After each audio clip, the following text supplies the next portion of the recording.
大家好，我係張達倫。大家都話我哋呢一行飯呢真係唔易食嘅，但係有幾難食呢？大家記得睇呢條片就知嘅啦。因為嗰陣時後生啊，你唔知道呢一行究竟需要啲乜嘢，你淨係覺得永遠都係望住阿梁朝偉、劉德華都係一個訓練班出嚟㗎啦，佢哋嗰啲全部都劉青雲咁樣。咁跟住你入咗訓練班之後，你又高大靚仔，冇理由冇機會㗎咁樣。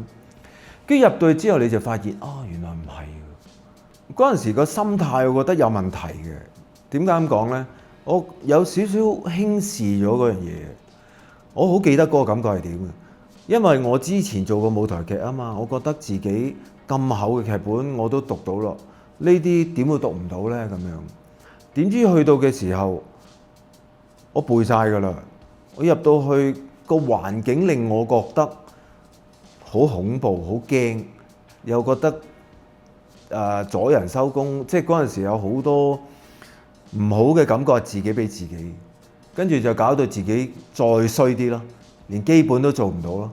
我記得嗰場戲有3個人啫嘛，除咗我之外就係阿施哲同阿姚嘉莉，呢3個人。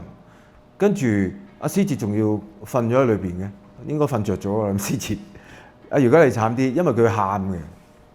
一嚟到點啊？阿施哲點啊？跟住我就NG 咗啦，已經。即係好痛苦，我諗嗰一刻對於佢嚟講。但係呢件事令我呢個陰影都存在咗好耐㗎，其實都即係到有一段時間，我就一接到對白係背到係一句我都係咁喺度念咯，好驚自己再唔記得。即係但我覺得呢個係一個過程嚟嘅，即係呢個就係一個學習嘅過程咯。你冇呢啲錯，你又點知道原來新演員會有一個咁嘅恐懼呢？所以跟住之後，我見到每一個新演員，佢有啲乜，我都同佢講慢慢嚟，冇所謂㗎。其實所有人都，就算嗰啲人係咁，你都唔使理佢嘅，因為嗰個係你自己，你要表現嘅係你自己，唔係佢哋啦。咁嗰啲唔係一個幕前上高㗎嘛，第二日都係第二班人啦，使乜理佢啫？咁係佢哋有問題啫嘛。即係我會咁樣去俾翻信心佢哋，叫佢做翻好啲咯。反而係以前 sitcom 都捧過好多人出嚟，亦都令到好多人入咗去一個深淵度㗎。點解咁講呢？譬如啲人永遠都係記得佢個劇名啊嘛，嚴謹啊嘛，咁佢就俾佢個角色個外形定咗位啊。入咗個腦裏邊，所以我有少少係預咗嗰件事。如果我出到嚟之後，我要繼續去努力打拼，你先至可以再有第二步做到出嚟。所以嗰一刻我出到嚟，我反而唔係有啲乜嘢唔甘心咯。我反而出到嚟就係我要做到點樣先至可以逃離嚴謹。嗰陣時反而係追求呢啲嘢咯，追求角色上嘅唔同咯，追求乜都試咯，唔同角色去試。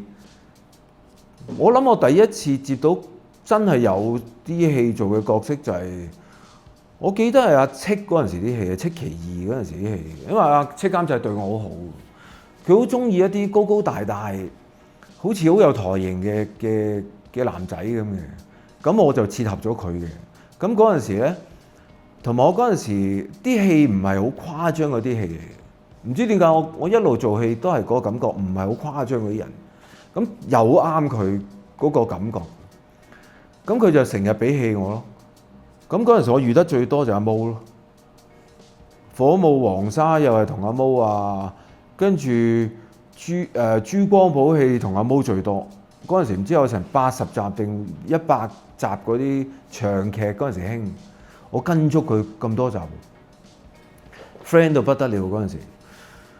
跟住就嗰陣時啲戲都唔得㗎，都係好驚㗎，對自己冇信心㗎。嗰陣時都仲係敲門第一句對白都甩嗰啲嚟嘅，即係好笑。而家都仲笑緊㗎，但係幾得意㗎，我覺得呢個感覺係即係。呢個咪就係我哋嘅過程咯。咁到到真正開始有戲做係，如果我冇記錯係《心戰》啊，都有阿戚嘅嗰一套就開始表現到一啲嘢啦，開始放鬆到啦，開始同阿秋官有啲對手戲啦。阿秋官好好喎嗰陣時，點解咁講呢？秋官係一冇嘢做，就大家坐埋一齊，喂，過嚟啊，對劇本啊，講啊，不停講，大家一齊喺度不停講，不停做，不停講，不停做。咁佢久而久之就佢令到大家都融入咗喺度。咁嗰件事就你就放鬆咗，你就好好做咯。咁亦都係嗰次跟阿戚嗰班人就有啲好 friend 嗰啲，譬如阿簡慕華啊嗰啲就同我講，喂，今次幾好喎，因為我哋嗰陣時係寫劇本係飛紙仔嘅，開始係你嘅角色越嚟越多越嚟越多，咁佢就知道，咦，佢見到你開始穩固咗一啲嘢，咁佢就開始再俾多啲戲你做，再俾多啲戲你做，咁樣去建立咗某程度上嘅信心咯。余大狀咧，其實咧我好得意，我覺得呢個感覺，即係譬如以前嚴謹咧，就真係好勁嘅，因為佢好長啊嗰件事，我哋個播出期好長，嗌到而家啲人都叫我做嚴謹嘅，基本上係。咁啊余大狀咧就唔同喎，啲人一見到我唔係阿余大狀，佢反而係咁同我講 court 裏邊啲劇情啊，跟住有啲乜嘢伏線啊，又佢喺度討論個劇情咯。討論到10分之高，所以我覺得 Call 係個古仔好勁嘅，同埋又好開心遇到余大狀呢個角色啦。我開頭好驚嘅，點解咁講呢？又係做律師，我做咗幾套律師，跟住同一時間我其實我拍緊2套嘅同一時間，都係律師戲，就係嚟緊出街嘅，我估係叫做《地獄大狀》。咁就好彩2個角色係好唔同。咁余大狀就係一個好同阿 D 喺度鬥緊爭上位，但係其實你話係咪好爭佢又唔係，佢只不過係打緊一個 case， 係點樣表現到佢自己。咁同地獄大狀唔同，地獄大狀係第二樣嘢，所以好彩個劇情係幫到我咯，唔係我開頭有啲擔心㗎，即係我同啲編劇都講，如果咁樣驚唔驚啲觀眾會覺得好重複啊嗰件事？好彩唔係應該。其實我覺得做到而家演戲，我哋就係咁樣咯，即係要係喺個角色裏邊入咗落個角色裏邊，做到令人覺得你唔係做緊戲。我覺得呢樣嘢係阿余大狀嗰個角色成功在呢樣嘢。我亦都幾開心，觀眾睇到咯，因為有陣時有啲嘢就係有啲人會覺得，喂，你做得唔夠奸啊，或者你做得唔夠反應大啊咁樣，但係我成日都同佢哋講，其實而家做戲唔係咁噶啦，即係唔需要做俾人睇先至係戲噶嘛。所以余大狀呢個角色我幾滿足反而呢樣嘢咯。啲人開始，啲人真係識睇戲咯，會睇你嘅演出究竟係咪同嗰個角色係有生活咯。我覺得呢樣嘢係好開心咯。我覺得我係一個有追求嘅人嚟嘅。咁我又咁講，我可能我遇到嘅人，佢令到我有追求啦。我喺拍好日子嗰陣時識咗我而家嘅經理人，因為阿車婉婉做我老婆，我同阿車好有緣分嘅呢個人。我出嚟第一場戲喺訓練班出嚟第一場戲係同車婉婉做。嗰個角色係又係徐宇安，見到呢個演員，跟住佢就叫個導演，你揾阿張達倫去做一個咁嘅角色，去溝阿車婉婉啦咁。做唔到㗎，一出到嚟好衰嘅車婉婉嗰啲面色，佢個人冇嘢㗎，佢唔笑嗰陣時你就覺得死啦，我係咪得罪咗佢啊？因為我嗰陣時好驚，我初出嚟就係冇信心啊嘛。連揸件衫想講呢件衫咩好啱自己都講唔到嗰啲啊，即係驚到咁。第一個機會，到之後再嚟嗰個機會就喺嗰套劇我遇翻車婉婉。咁嗰陣時梗係冇啦，嗰陣時因為已經身經百戰，已經對自己好有信心嘅一個人嚟啦。咁其實我一路種落嚟，我好想拍電影㗎。我知道我自己一路做戲嘅方式，我唔係電視學出嚟嘅方式嘅一個做戲方式嘅人嚟嘅。唔知點解我覺得呢樣嘢係天生係咁樣去理解嗰件事嗰啲人。有一個導演，我喺 TVB 拍ICAC 嗰陣時，就係邱禮濤。喺大家休息嗰陣時，佢同我傾偈，佢就問我：咦，你係點樣出嚟㗎？我話訓練班咯。佢你唔似啊。我話咩意思啊？佢話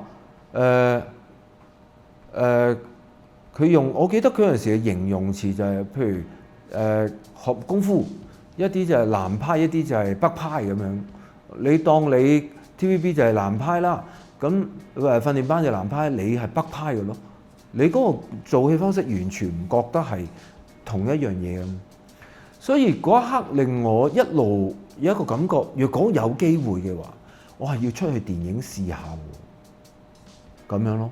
跟住又機緣巧合，俾我遇到阿車咯，咁咪遇到阿二玲咯。跟住就隔咗一段時間就入咗去電影圈咯。因為我覺得我喺 TVB 我要儲嘅嘢又儲晒咁啊，好似又定咗型啊某啲嘢，我好想轉變一下咯。所以同阿老婆傾完，阿老婆覺得支持你去試下啦，咁樣就係咁樣出咗去電影圈咯。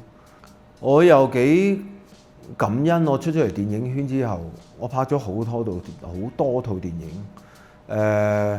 大大小小唔同嘅又有，電影圈俾到我嘅滿足感，譬如冇剃度咁樣，我去謝票，有一啲觀眾直頭喊住過嚟同我講：張達良好多謝你做呢個角色，令到我好有感覺。嗰啲係一個真係上咗年紀嘅一啲人，咁呢啲滿足感好難揾嘅，如果喺個大熒幕度更加見到嘅話。